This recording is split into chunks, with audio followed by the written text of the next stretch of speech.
स्वामी जी, एक और चीज देखी गई है, पैनक्रियाज में स्वेलिंग से मेटाबॉलिज्म पर काफी असर पड़ता है, फिर इससे मोटापा बढ़ता है और मोटापा फिर घूम फिरकर हाई शुगर को दावत देता है, यानी कि सब कुछ इंटर रिलेटेड है। अब ऐसे में ये पैनक्रियाज वाली प्रॉब्लम ना हो, उससे मोटापा ना बढ़े, उससे डायबिटीज की समस्या ना हो, तो वजन घटाने का एक पूरा सेशन करवा दीजिए। कौन कौन से योगाभ्यास करने हैं ताकि वजन जो है वो कंट्रोल में रहे और बीमारियां काबू में। ऐसे करो बाबू। तो देखो, संचित तो आजकल में ही मुक्त हो जाएगा, बिटिया को 1-2 दिन और लगेंगे। करो बाबू, अच्छे से करो, ऐसे करो। और ये साथ में ही ये भी कर लो, इससे भी पेनक्रियाज एक्टिवेट होता है। कितना अच्छा है ना, इससे पूरा पेनक्रियाज को एक्सरसाइज बन गई, डीजनरेटिव पेनक्रियाज के सेल्स रिजुविनेट हो जाते हैं। तो ये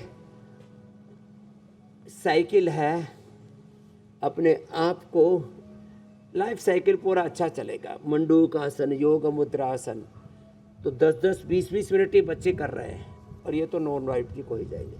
अब मोटापा भी डायबिटीज़ का एक बड़ा कारण है।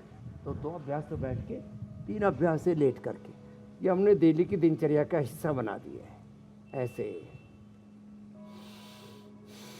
पूरा सांस लेना, पूरा छोड़ना। गोधन अर्घ, मेदोहर, वीट गो, अश्वगंधा का प्रयोग, लौकी का प्रयोग, गर्म पानी का प्रयोग, त्रिफला का प्रयोग, और मीठा नमक अनाज बंद करा देते हैं कुछ दिनों तक। मिलेट्स, सलाद, सब्जियां, फ्रूट्स, और फ्रूट्स में भी मोटे लोगों को चीकू, केला और आम, बस 3 को छोड़ करके बाकी फ्रूट्स हम तो आधा 1-1 किलो तक फ्रूट्स खिला देते हैं। ये सही बता दिया स्वामी जी आपने, पता चला डायबिटीज वाले आम खा रहे हैं। और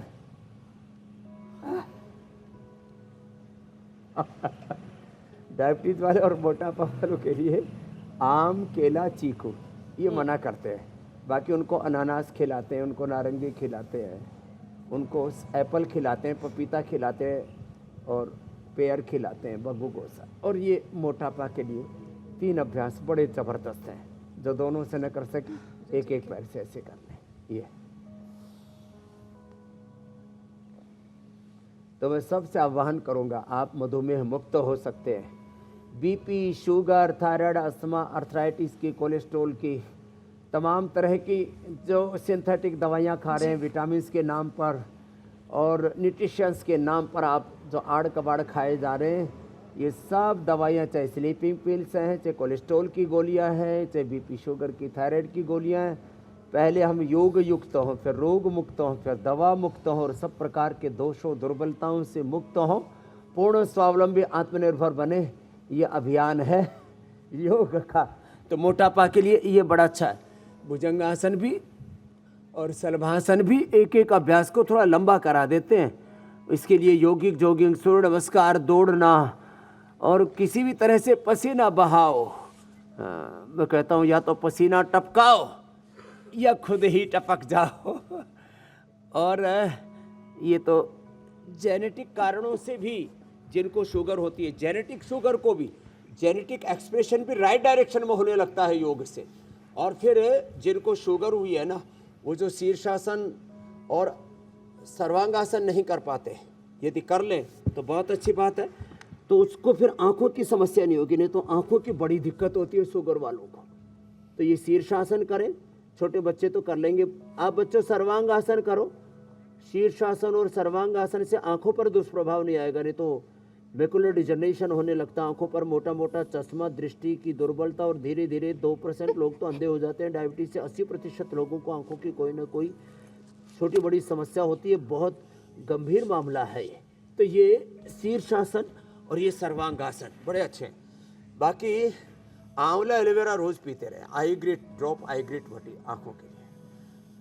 और किडनी के लिए गोखरू का पानी, गोखरू, जौ, धनिया, ये बहुत ज़बरदस्त है किडनी के लिए।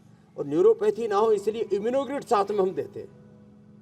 ये औषधियाँ जो रखी हुई हैं इसी के लिए रखी। स्वामी जी, ये पेनक्रिएटाइटिस के लिए पेनकोग्रिड जी मेरी बहन, स्वामी जी, एक और विषय शामिल कर लेते हैं, क्योंकि आप शुगर का जिक्र कर रहे थे। न्यूरोपैथी से तो बच जिनका ब्लड शुगर बहुत ज्यादा स्विंग करता है, उनका किडनी डैमेज होने का खतरा भी बना रहता है। तो किडनी को शुगर के अटैक से कैसे बचाया जाए, उसके लिए भी उपाय बता दीजिए।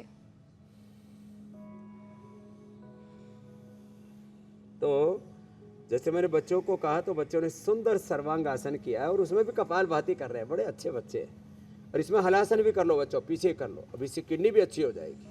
सर्वांगासन से आंख, ब्रेन, नर्वस सिस्टम, किडनी अच्छी होती है। और ये किडनी का पॉइंट है, दोनों हाथों में, दोनों पैरों में, ये किडनी का पॉइंट है, यहाँ से और यहाँ से।